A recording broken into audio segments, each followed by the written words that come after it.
Welcome to the very edge of your seat.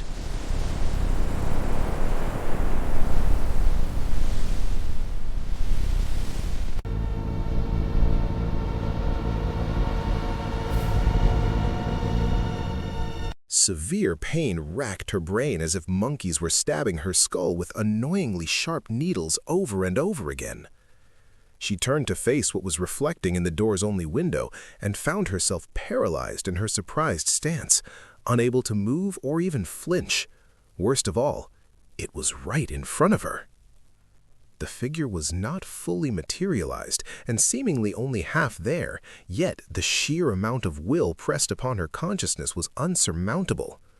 A foreboding and somewhat magnetic force was pushing her frozen body inward upon itself, and just staring into its gut-wrenchingly sadistic eyes was enough to make her want to die right then and there.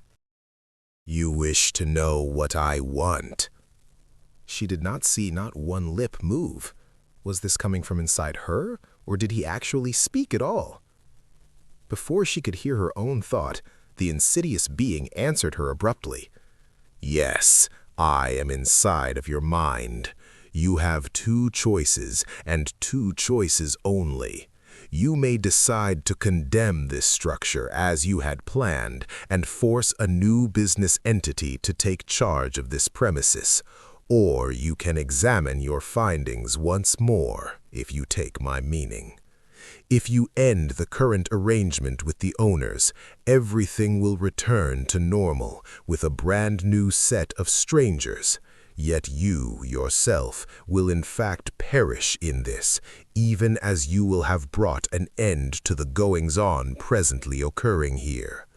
Again, you can remake your mind on the demolition and allow us to continue on here and keep your life at the same time." She watched as all of the color from the world suddenly vanished. She could not speak, could not ask even what it was that had been going on there in the first place. Her own mind betrayed her before she could realize what she had done, and the being smiled widely and nodded. "You have made the correct choice, and you may continue existing. For now." The pavement outside felt cold and gritty against the palms of my hands as I pushed myself up and stood in front of the warehouse door. Did I even conduct the survey?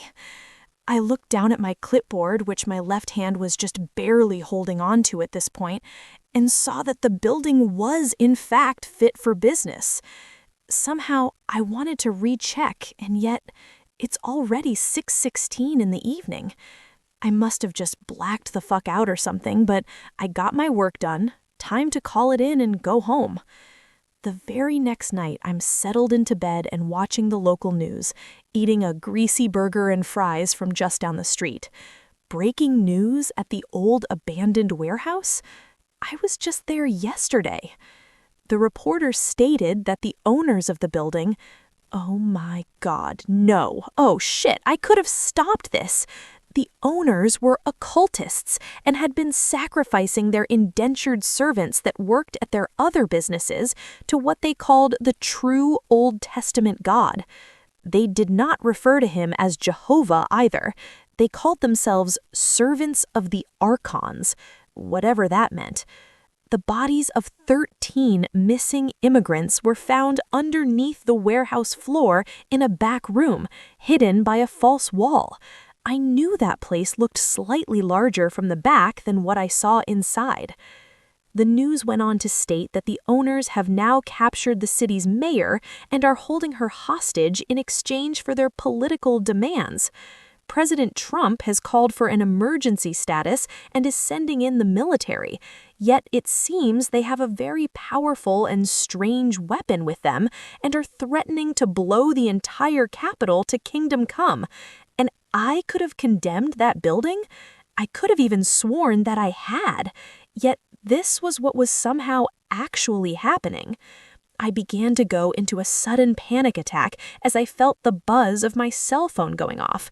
It was, in fact, my boss, and I had to take this call and be held responsible for not having condemned that damn place. Surely the consequences would be so dire.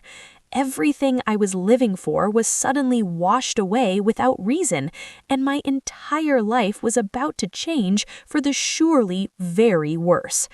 This is not me, not who I am.